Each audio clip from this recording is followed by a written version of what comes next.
Guys, কোনো এক গভীর রাতে আমি আর আমার বটলা টিমমেটদের নিয়ে গেম স্টার্ট করে দিই পিসি লবিতে। सिस्टम पार देंगे।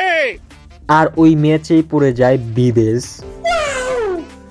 আর আমাদের এই বিখ্যাত বিবেসটা অনেকদিন ধরে মেয়ে খুঁজছে, বাট বিয়ে করতে পারতেছে না, ওই জন্য তার নাম দিয়ে দিয়েছে বউ লাগবে। আর আমাদের ম্যাচে বিবেস পড়ছে, এই জন্য একটা শায়েরি হবে না? এটা তো হতেই পারে না।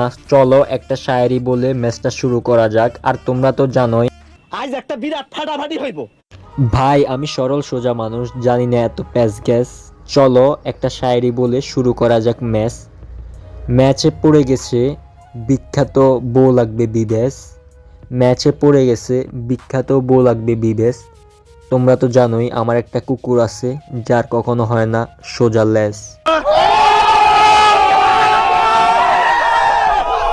গাইজ, এগুলো সব মজার জন্য ছিল, তো কেউ সিরিয়াসলি নিয়ে না। সো আমরা এখানে কিন্তু পিকেতে নেমে যাই বিবেসকে মারার লক্ষ্যে। আর আমার সাথে ছিল, দেখতে পাচ্ছ, আমাদের মিস্টার আকাশ ভাই কিন্তু বিবেসকে অলরেডি নক করে দিয়েছে G18 দিয়ে, অর্থাৎ ছোট একটা গান দিয়ে হেডশট দিয়ে কিন্তু নক করে দিয়েছে। আর আমরা বিবেসকে মারার লক্ষ্যে আমরা পিকেতে নেমে যাই। আর আমাদের সাথে ছিল র্যান্ডম কিছু টিমমেট, আবারও কিন্তু আকাশ ভাই G18 দিয়ে মেরে অর্থাৎ খতম করে দিয়েছে।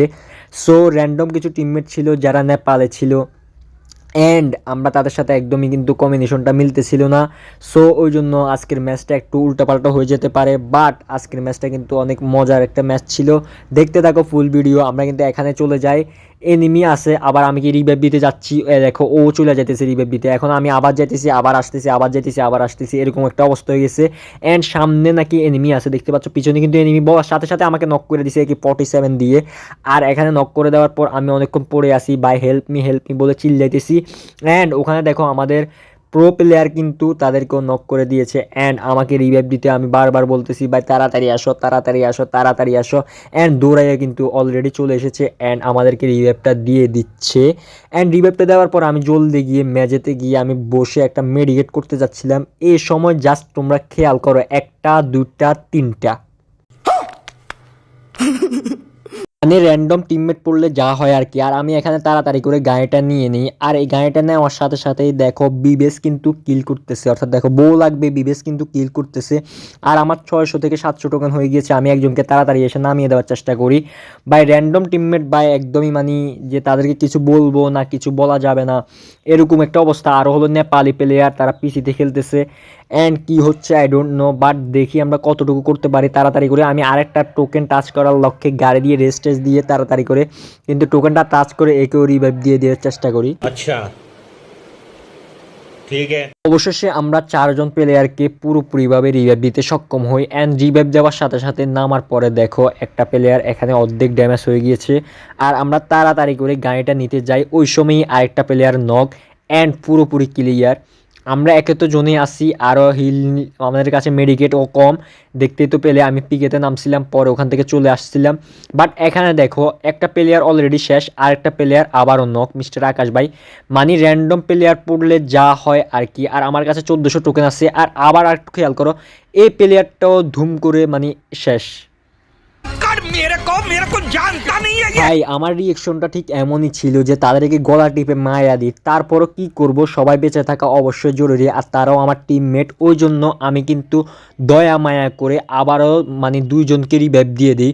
এরপরে আমি গাড়ি নিয়ে তাড়াতাড়ি চলে যাওয়ার ট্রাই করি। গাইজ, গাড়ি দিয়ে আমি জোন থেকে বাইর হওয়ার পরে এখানে উঁচু জায়গায় আমি এসে বসি। আর উঁচু জায়গায় বসে দেখতেছিলাম যে এখানে কি করা যায়। ওই সময় কিন্তু বউ লাগবে বিবেজ আবারও কিল করে।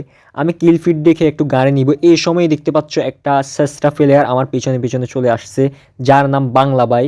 অ্যান্ড আমি যেতে লাগতেছি, মানে আমার কিলই নেই, আমি যেতে লাগতেছি, ওই সময় গ্রোজা এক্স দিয়ে যে বাইক কীভাবে মারতেছে, গাড়ি ক্যারেক্টারও আছে, তারপর আমাকে মাইরা দিছে গ্রোজা এক্স দিয়ে, যার নাম ছিল বাংলা ভাই। তো মায়েরা আমাকে হাড্ডি ভেঙ্গা দিছে। আর আমার এখানে দুইটা টিমমেট অ্যালাইভ আছে। আর একজন প্লেয়ার আমাকে কিন্তু মিস্টার আকাশ, যে কিন্তু পিসিতে খেলে, সে আমাকে এখান থেকে রিভাইভ দিতে চলে যায়। অ্যান্ড অবশেষে আমি কিন্তু আবারও রিভাইভ পেয়ে যাই। বাট এই অবস্থায় দেখো আমি কোথায় নামবো একে তো জোন চলে আসতেছে, কোনো লুট নেই। আমি ওই জন্য সিদ্ধান্ত নিই যে আমি এখানে সাইনবোর্ডের উপরে নেমে যাব, যেহেতু আমি হিল স্ন্যাপারের রিজনে আছি। আর আমাদের মিস্টার আকাশ ভাইকে অলরেডি কিন্তু পিকেতে পিটাচ্ছে, অর্থাৎ তার সে কিন্তু মরবে অবস্থায়। এই অবস্থাতে আমি পকেট বেন্ডিং মেরে আমি এখান থেকে কিছু লুট নিয়ে নিই। আর আমাদের মিস্টার আকাশ ভাইও ডেঞ্জার জোনে আছে, আর 2 নম্বর ভাই অলরেডি মরে গিয়েছে। সো এখন কি করা যায়, মাত্র 2 থেকে 3টা কিল এখন মিস্টার আকাশ ভাইকেও মেরে দিছে। এরপর আমি এখানে অনেকক্ষণ ধরে বসে থাকি, আমার একটা কিল হয় নাই। সো স্যাড একটা ম্যাচ, অর্থাৎ এই ম্যাচটি তারপর আমি শেয়ার করতেছি যে আমি একটা নোব, তারপরে শেয়ার করতেছি যে বিবেস পড়ছে, আমাদের ম্যাচে বিবেস টিবেস পড়ে। তো অনেকক্ষণ বসে থাকার পর আমি সিদ্ধান্ত নিই যে ভাই এখান থেকে তো নামতে হবে, জোনও চলে আসতেছে। এই সময় কিন্তু আমি নেমে যাওয়ার একটা সিদ্ধান্ত নেই। অবশেষে আমি তাড়াতাড়ি করে এখান থেকে এসে একটা সুসাইড না করে, অর্থাৎ অর্ধেক মৃত নিয়ে, অর্থাৎ অর্ধেক মরে যেতে যেতে আমি কিন্তু লাফ দিয়ে দিই। আর এখান থেকে আমি যেহেতু ট্রগনটা চেঞ্জ করে নিতে, এই অবস্থায় তোমরা জাস্ট দেখো, আমি ট্রগনটা নিয়ে এখানে বসবো, এই অবস্থায় সেকেন্ডে আমাকে শেষ, অর্থাৎ সেকেন্ডে আমাকে কি দিয়ে মারছে, M4 মানে M4A1 দিয়ে আমি মানে সেকেন্ডে শেষ করে দিছে। আর বিবেজের কিন্তু ফুল স্কোয়াড এখানে শেষ, দেখছিলা যে বিবেজ কিন্তু ডেথ হয়ে গেছে, আর বিবেজের ফুল স্কোয়াড এখানে শেষ। সো এখন দেখার বিষয়, বিবেজও বুইয়া নেয় নাই, আমরাও বুইয়া নিতে পারি নাই, কারা নেই বুইয়া। অবশ্যই এখানে দেখতে পাচ্ছ সিগমা গেমিং, এই নামটা বলে অনেক ভালো একটা প্লেয়ার, এগুলো কিন্তু অনেক ভালো খেলতেছে। এর কিন্তু আর একটা প্লেয়ার অ্যালাইভ আছে, একে মারলে কিন্তু ইজিলি বুইয়া হয়ে যাবে। সো তারা কিন্তু বুইয়ার লক্ষ্যে একদম 4ই জন বেঁচে আছে। জোন পুষার অনেক ভালো ছিল, আমাদের কিন্তু জোন পুষারও ছিল না, আর দেখতে তো পেলে আমাকে জোন পুষার বানিয়ে দিয়েছে। অবশ্যই তারা কিন্তু বুইয়া নিয়ে নিল অবশেষে আর কি। তো গাইজ, বিবেস পড়ার ম্যাচটি এতটুকুই ছিল। অ্যাকচুয়ালি এগুলো না দেওয়াই উচিত, বাট দিচ্ছি, তোমাদের সাথে শেয়ার করতেছি, তোমরাই তো আমার প্রিয় মানুষ, ওই জন্য তোমাদের সাথে শেয়ার করতেছি আর কি। আমরাও কিন্তু মারতে পারি নাই, অর্থাৎ তারাও আমাদেরকে মারতে পারে নাই। আর আমার টিমমেটগুলো অতি মানে র্যান্ডম টিমমেট পড়লে যা হয় আর কি, আর জোন পুষারে ছিল না। সো এই জন্যই এই অবস্থা হয়েছে ম্যাচের, না হলে কিন্তু আমরা একটা ভালো পারফরমেন্স করতে পারতাম। বাট যাই হোক, চ্যানেল নতুন হয়ে থাকলে অবশ্যই সাবস্ক্রাইব করতে একদমই ভুলবে না। আর যারা এখনও লাইক কমেন্ট করোনি, অবশ্যই লাইক কমেন্ট করে দাও। আর 500 সাবস্ক্রাইবার উপলক্ষে গিভওয়েটি কিন্তু অতি শীঘ্রই হতে যাচ্ছে। So like comment and subscribe করতে একদমই ভুলবা না। এই ভাইয়ের পাশে থাকো। আল্লাহ হাফেজ, দেখা হচ্ছে নতুন ভিডিও নিয়ে।